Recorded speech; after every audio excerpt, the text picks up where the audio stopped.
Every market reform promises progress, tighter spreads, fairer prices, more liquidity. In 2001, USA stock exchanges flipped a century-old switch from quoting in clunky fractions to clean modern decimals, 1 cent at a time. And almost overnight, the tape looked tighter, faster, friendlier.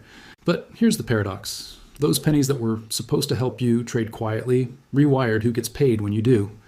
Decimalization didn't just tidy up the price column, it changed the battlefield.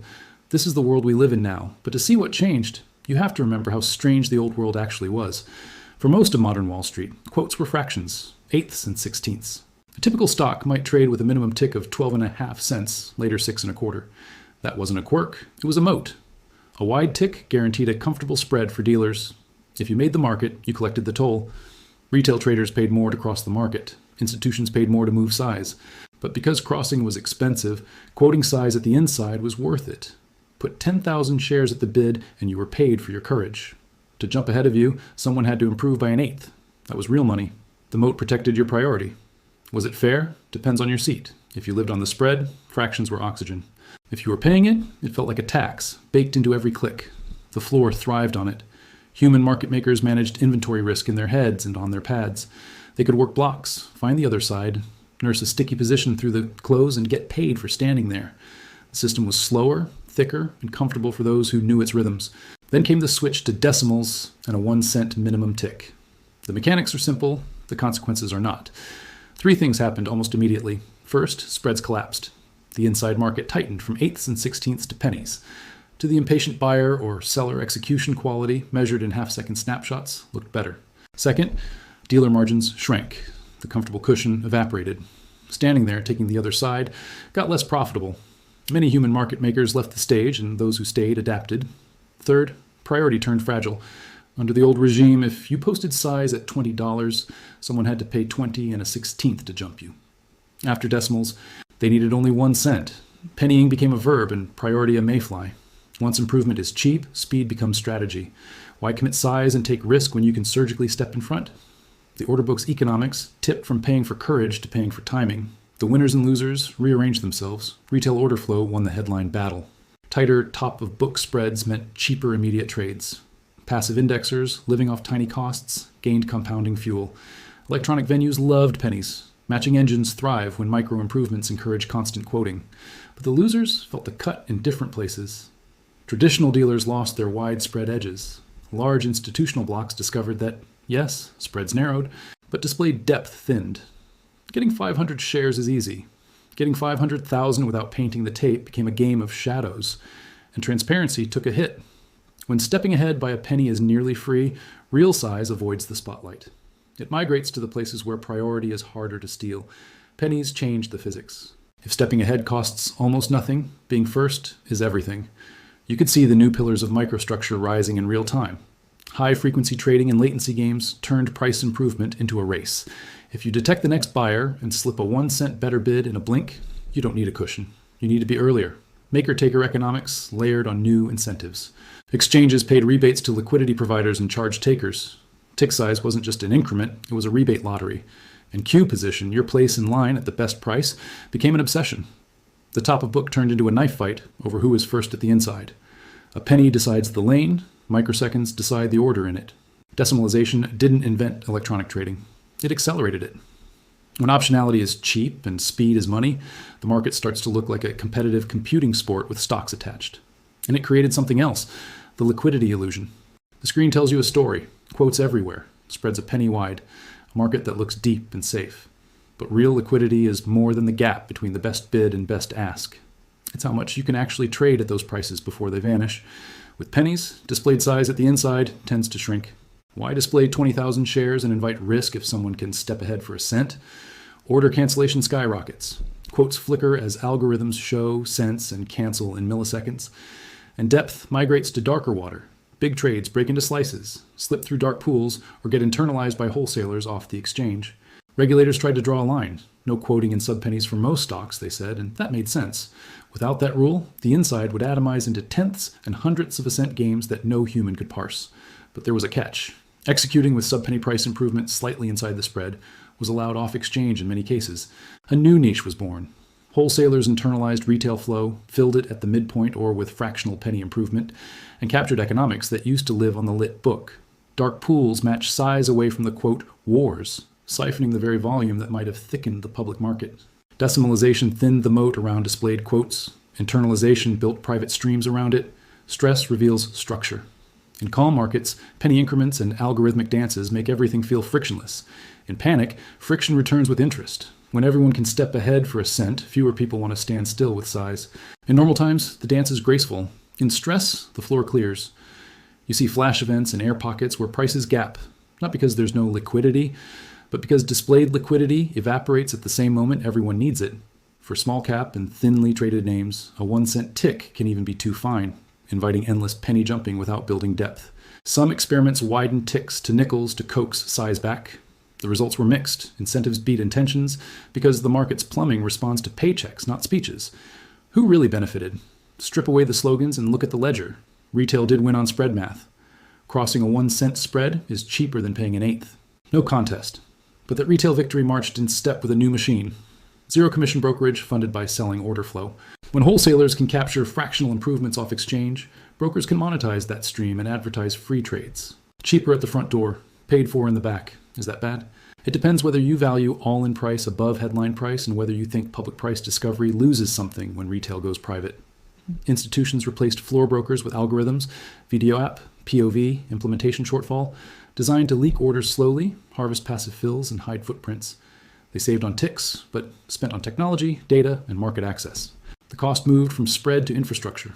Dealers morphed. Old school humans shrank. Electronic market makers scaled. Profit per trade fell. Volume and velocity rose. The edge moved from human judgment in a pit to code running in colocation. The market paid less for courage and more for computation. Underneath the noise sits a simple piece of math. Tick size is a tax on stepping ahead and a subsidy for displaying size. Make the tick larger, and you reward the first displayer. Nobody can casually jump them. Make the tick smaller, and you reward the second mover. Someone can always nibble in front. With wide ticks, the book stacks like bricks.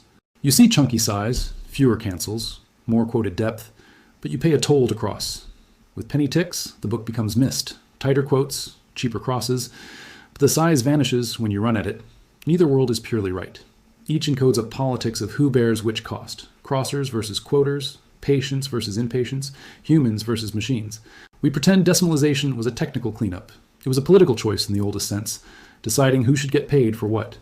Do we pay people for standing there with risk on the screen, or do we pay people for arriving first with 1-cent adjustments? Do we protect displayed size or celebrate price improvement? Every tick regime creates its own ecology. A 1-cent world favors speed, fragmentation, retail off-exchange, price improvement, and shallow lit queues.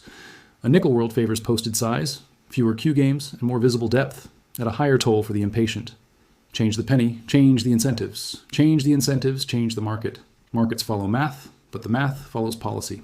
What you were told was simple. Decimalization makes markets fairer and cheaper. What happened was messier. It made some trades cheaper and moved the rest of the cost into places you don't see. Spreads compressed, yes, but access fees, rebates, data, colocation, and smart order routing became the toll booths. Quotes tightened, yes. But queue priority became a lottery of microseconds and message rates. Retail saw price improvement, yes, but public price discovery lost some of the flow that once made the tape honest. The system didn't become a charity. It changed its revenue model. So what if we change the penny again? Some argue for variable ticks. Big, liquid names keep penny ticks. Thinner names get nickels to rebuild depth.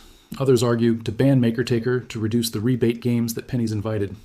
A few say push more retail to lit books, make the public market the default again. Would it work? Maybe. But history is blunt. Incentives will outmaneuver intentions. Widen ticks, and you'll get more displayed size and more internalization quoting inside that wider spread. Kill rebates, and the economics will shift to other fees and benefits. Push flow to lit venues, and you'll rediscover why institutions went dark in the first place. Footprints are expensive. Microstructure is like water. Change the slope. It finds a new riverbed. Decimalization isn't just an equity story. The same pattern appears wherever the tick shrinks. In options, tighter strike and price increments exploded competition and complexity. More strikes mean more hedging permutations, more quotes, more cancellation storms. In FX and futures, micro-pips and micro-ticks made markets feel continuous, but also subsidized last-look games and queue sniping. In crypto, sub-penny ticks from day one created oceans of, quote, spam. proof that tiny increments without strong priority rules invite noise. The rule is simple. Tick size is a throttle. Open it, and you invite speed. Close it, and you invite size. Most markets pretend they can have both. History suggests you choose, and you live with the trade-offs. If you're an investor, you can't rewrite the rulebook, but you can stop being naive about it. Measure the all-in cost, not just the spread. Slippage, market impact, venue fees, and opportunity cost dwarf the penny you saved crossing tight quotes. Use the right algorithm for your objective. Chasing best displayed price on a shallow book is how you leave footprints and get front-run by time. Sometimes paying the spread once is cheaper than being bled by 1,000 tiny improvements. Prefer durable liquidity over pretty screens. Size that sits is worth more than quotes that flicker. In stress, durability is everything. Know the venue's game. Maker-taker, midpoint, wholesaler internalization. Each venue has a business model. Your orders are its raw material. And if you provide liquidity, beware penny-jumping traps. Set rules. Minimum size to engage. Price bands that reflect risk. And cancel repost logic that doesn't get farmed by the fastest mouse on the wire. There's a deeper question hiding inside the decimals. Liquidity for whom? If you're a day trader crossing the spread, pennies are a gift. Your world is immediacy and entry price. You pay less to get in and out. If you're a pension fund trying to buy 3 million shares without tipping the market, pennies are decoration. You care about resilient depth, not pretty quotes at the inside that vanish when you touch them. If you're a market maker, pennies are a canvas for speed and risk controls. You don't need a wide spread, you need predictable order flow and a rule set you can model. And if you're a regulator, pennies look consumer-friendly until your inbox fills with fragility during stress because shallow books break loudly. The right tick isn't moral, it's strategic. It depends on where you sit, what you trade, and when you need it. History gives us the right frame. Every time a market changes its unit of account, it changes who bears risk and who collects rent. When the Roman mint shaved metal off coins, it wasn't just metallurgy, it was politics and power, shifting burdens quietly across the empire. When early modern states standardized coinage and enforced strict minting, they anchored trade by deciding whose promises counted. Decimalization played the same game in modern dress. We stopped paying people for standing there with inventory and nerve, and we started paying people for arriving first and disappearing faster. The appearance of fairness, 1-cent increments that anyone can understand, hid a reality. Understanding the plumbing became more valuable than understanding the companies. None of this means markets got worse. It means they got different. For the retail trader who used to donate an eighth every time they clicked, the difference is good and real. For the institution that used to find a gentleman on the floor to quietly move a block, the difference is complicated. For the middleman, the difference is existential. The old spread toll died. A new toll appeared in the form of technology, data, and priority. The tax we pay moved from the quote to the wire. Now zoom in on stress again, because stress is where structure speaks plainly. In a panic, the book with bricks, the wide tick world, can wobble, but it wobbles in chunks. It is expensive to cross, yet the size on screen has a reason to exist. In a panic, the mist, the penny world, can vanish. You see positive numbers right until you touch them, and then you don't. The argument isn't that one world is better forever. The argument is that you should know which world you are in and what it will do to you when you most need it. We can even push the thought experiment forward. Imagine a market with adaptive ticks that widen as volatility rises and tighten as it falls. Imagine a system that pays for displayed size with queue protection stronger than a mere timestamp, so penny jumping can't harvest you for a cent at a time. Imagine killing the rebate lottery so quoting is paid by spread economics alone. Will that fix the trade-offs? It will shift them. It might make lit markets sturdier and dark markets busier. It might move the race from speed to prediction. It might simply change which class of participant writes the next generation of rules. That's the part we rarely say aloud. Microstructure is a mirror of power. The people who understand it and can finance the next adaptation will profit from it. The people who trade as if price were the only variable will pay for the privilege. Decimalization democratized the price column. Anyone can understand $20. 01 versus 20. 00. But it financialized the plumbing. Now the real game happens in colocation rooms, order types, fee schedules, and routing tables. And when you see it that way, the history becomes obvious. Those pennies that changed liquidity were never just about pennies. They were about shifting the center of gravity from human judgment to machine priority, from visible depth to invisible routing, from the courage to stand in the open to the speed to slip in the shadows. So the next time someone celebrates how fair or modern decimalization made the market, ask a harder question. Fair for whom and at what layer of the stack? For the impatient, it delivered. For the patient, it demanded new tools or new habits.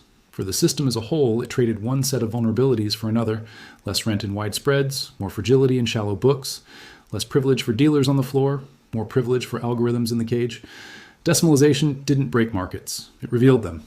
It showed how a price increment is not a mere notation, but a power switch, shifting who gets paid to wait and who gets paid to sprint.